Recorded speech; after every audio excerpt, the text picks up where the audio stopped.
लेकिन एक और बड़ा खतरा है जिससे पूरा दिल्ली एनसीआर जूझ रहा है और वो है वायु प्रदूषण का खतरा। दिल्ली एनसीआर में आज हालात और भी खराब हो गए हैं। दिल्ली एनसीआर में 350 के पार एक्यूआई का लेवल पहुंच चुका है।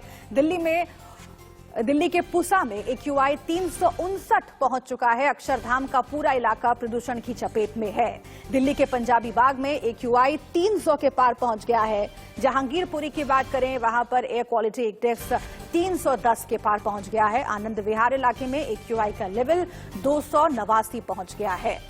हालांकि कल के मुकाबले ये जो एक्यूआई का लेवल है वो थोड़ा सुधरा है, लेकिन आखिर क्या हालात बने हुए हैं दिल्ली एनसीआर में, इस पर ज्यादा जानकारी के लिए गाजियाबाद से हमारे साथ जतिन गोस्वामी जुड़ गए हैं और दिल्ली से अजीत श्रीवास्तव हमारे साथ जुड़े हुए हैं।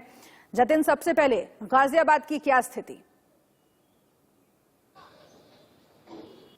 देखिए, गाजियाबाद में अभी एयर क्वालिटी इंडेक्स की बात करें तो वो 333 है। कल शाम को थोड़ी बूंदाबांदी हुई थी और ऐसा लगा था कि जो मौसम विभाग ने बताया है कि बारिश होगी तो वो बारिश हुई, लेकिन बूंदाबांदी के तौर पर हुई, तो ऐसे में बहुत ज्यादा राहत नहीं मिल पाई, लेकिन थोड़ी बहुत राहत मिल पाई। हालांकि एक और राहत की बात यह है कि आज थोड़ी बहुत हवाओं की गति जो है वो तेज हुई है, तो ऐसे में उम्मीद जरूर जताई जा रही है कि ये जो पॉल्यूशन का लेवल है वो कम होगा। लेकिन सरकारी स्तर पर क्या हुआ वो बड़ा सवाल है। तो सरकारी स्तर पर बहुत ज्यादा कुछ नहीं होता हुआ दिखाई दिया और ऐसे में यही वजह रही। आप भी बता रहे हैं कि पिछले करीब 1 महीने से ऐसे हालात बने हैं, तो वो हालात जो है सुधरने का नाम नहीं ले रहे। अब सबकी निगाह प्रकृति की तरफ है कि ये जो हवा है वो तेज चले, बारिश हो, जिसका प्रेडिक्शन पहले से मौसम विभाग ने किया, उसके बाद कुछ सुधार हो। जी अजीत, मैं आपके पास आऊंगी और दिल्ली सरकार को लेकर कई सख्त टिप्पणियां कल सुप्रीम कोर्ट ने की है। जिस तरह के कदम उठाए गए हैं उसमें देरी हुई, वो नाकाफी थे, इसका इशारा पहले भी सुप्रीम कोर्ट कर चुका है। बच्चों के स्कूल फिलहाल बंद कर दिए गए हैं, लेकिन और क्या एहतियाती कदम दिल्ली सरकार की ओर से उठाए जा रहे हैं? क्योंकि हर साल यही स्थिति बनती है, बच्चों की पढ़ाई का नुकसान नहीं होता अगर पहले से वायु प्रदूषण को लेकर बेहतर कदम उठाए जाते। अजीत, बिल्कुल बिल्कुल साफ तौर पर अगर कहीं ना कहीं हर साल की तरह सवाल जो खड़े कर रहा है सुप्रीम कोर्ट, यही पूछने कर रहा है कि लगातार आप कहते तो है लेकिन करते कब है, और करने की बताइए। 24 घंटे का वक्त उन्होंने दिया है सुप्रीम कोर्ट ने और कहा है कि पूरी तरह से अपनी प्लानिंग बताइए और सामने पेश कीजिए कि आखिर ये जो बार बार प्रदूषण से लोग परेशान हो रहे हैं, बार बार जो स्कूल बंद करने पड़ रहे हैं, बार बार जो लोग बुजुर्ग या बच्चे पार्कों में नहीं जा पा रहे हैं, उसकी वजहों का कारण कौन है? आखिर आप सुविधा देने में फेल क्यों हो रहे हैं? इतनी नाकामियां क्यों सामने आ रही हैं? तमाम ये सवाल सुप्रीम कोर्ट ने खड़ा किया है कल।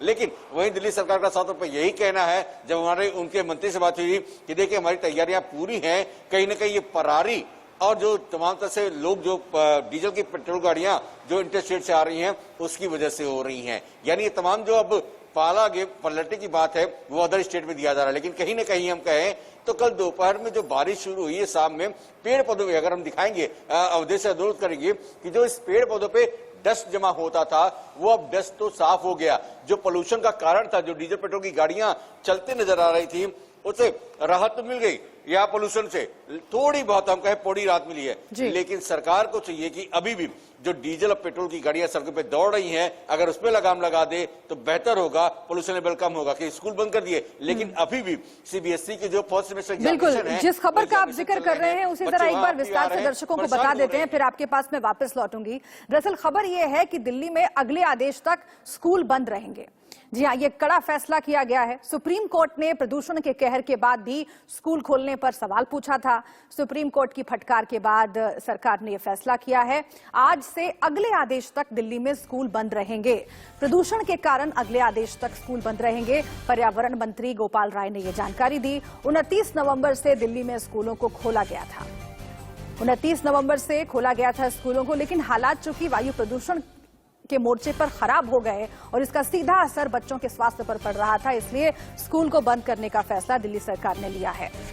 अजीत का हम रुख करते हैं फिर से एक बार। अजीत, बच्चों के लिए खास तौर से अभी जो दिल्ली का वातावरण है वो बहुत खतरनाक है। सुप्रीम कोर्ट ने यही कहा कि अगर बड़ों के लिए वर्क फ्रॉम होम चल रहा है तो बच्चों के स्कूल क्यों खोले गए?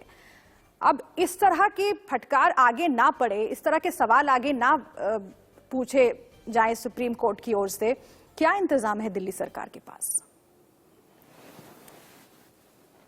देखिए साहब, दिल्ली सरकार ने यही कहा है कि देखिए थोड़ी बहुत राहत मिलने के बाद से हमने ये कदम उठाया था स्कूल खोलने का, लेकिन वो भूल गए कि तकरीबन जो हम कहें तो नवंबर का जो महीना रहा है अगर हम औसतन की बात करें तो 376 एयर क्वालिटी इंडेक्स रहा है, यानी वेरी पुअर कंडीशन में रहा। और वेरी पुअर कंडीशन होने बाद से लास्ट का जो 11 दिन था नवंबर का, सबसे भयानक रहा था प्रदूषण को देखते हुए।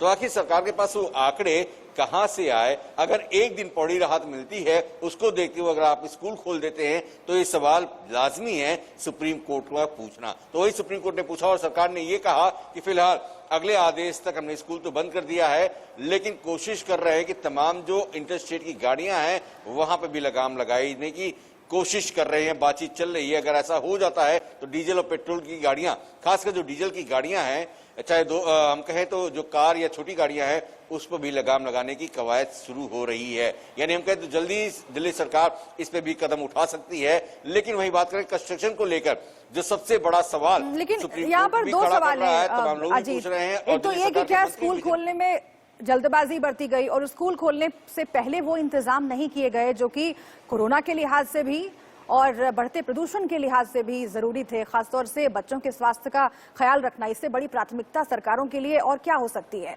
और दूसरा, अब अगर फिर से स्कूल बंद करने का फैसला किया गया है तो बच्चों की पढ़ाई का नुकसान और ज्यादा ना हो, इसको लेकर क्या इंतजाम और क्या एक योजना बनाई जानी चाहिए दिल्ली सरकार की ओर से? क्या गंभीरता नजर आ रही है आपको? देखिए, सबसे पहले अगर दिल्ली सरकार थोड़ी गंभीर होती तो कहीं न कहीं पहले से प्लानिंग करके चलती और कहीं न कहीं स्कूल नहीं खोलती। स्कूल खोलकर कहीं न कहीं अपना वाहवाही के चक्कर में कहीं न कहीं बच्चों का वो स्वास्थ्य के साथ खिलवाड़ करते नजर आते, जिसपे टिप्पणियां तमाम लोग कर रहे थे। लेकिन लगातार वायु प्रदूषण, अगर हम कहें वायु प्रदूषण का लगातार फैलना और लोगों में जो बीमारियां फैलना और बच्चों, खासकर जो छोटे बच्चे हैं, उन पे असर हो जाना, कहीं न कहीं जो सबसे अधिक जो बीमारियां देखी गई, चाहे वो बच्चे हों या बुजुर्ग में, कि आंखों की जो बीमारियां हैं जो है सबसे अधिक वो मरीज वहां पाए गए। और एक एक दिन में हम कहें तो 300-400 मरीज अगर जा रहे हैं तो कहीं न कहीं सवाल तो खड़े होते हैं। इसको लेकर दिल्ली सरकार भी संशय में है और कोशिश कर रही है किसी भी तरह से इन गलतियों को पाटने की कोशिश की जाए, पाट दिया जाए, जैसे आगे कोई सवाल खड़ा ना हो। लेकिन वही अगर एजुकेशन की बात करें तो ऑनलाइन एजुकेशन की बात यहाँ पे चल रही है, लेकिन बार बार ऑनलाइन की एजुकेशन भी यहाँ पर सक्सेसफुल नहीं पा रहा। मॉर्निंग और इवनिंग दो तरह की क्लासेस दिल्ली सरकार की चलती है सरकारी स्कूलों में, तो मॉर्निंग में अगर चलती है तो इवनिंग में क्या होता है? तो ऐसे में कई और तमाम राज्य सरकारों को ऑनलाइन क्लासेस की तरफ ध्यान देना होगा, क्योंकि हालात अगर खराब होते हैं प्रदूषण के मोर्चे पर या फिर कोरोना के मोर्चे पर, तो फिर बच्चों के स्कूल खोलने पर सवाल तो खड़े होंगे ही। और कई पेरेंट्स भी हैं जो कि आपत्ति जता चुके थे इस फैसले पर कि आखिर स्कूल क्यों खोले जा रहे हैं, और कई पेरेंट्स ने ऑनलाइन क्लासेस का जो विकल्प है वो भी चुना था। अब सुप्रीम कोर्ट ने इस पर भी दिल्ली सरकार से कहा है कि आगे और एहतियाती कदम उठाए जाने चाहिए। बहुत शुक्रिया आपका अजीत इस पूरी जानकारी के लिए। आगे और भी जो अपडेट है वायु प्रदूषण के सिलसिले में वो हम आप तक पहुंचाते रहेंगे। आप अपना बहुत ख्याल रखिए, क्योंकि ओमिक्रॉन वायरस भी बढ़ रहा है और दिल्ली एनसीआर में प्रदूषण का जो स्तर है वो भी लगातार खराब होता गया। राहत थोड़ी सी मिलती है, लेकिन अभी भी बहुत एहतियात के साथ आप बाहर निकलिए।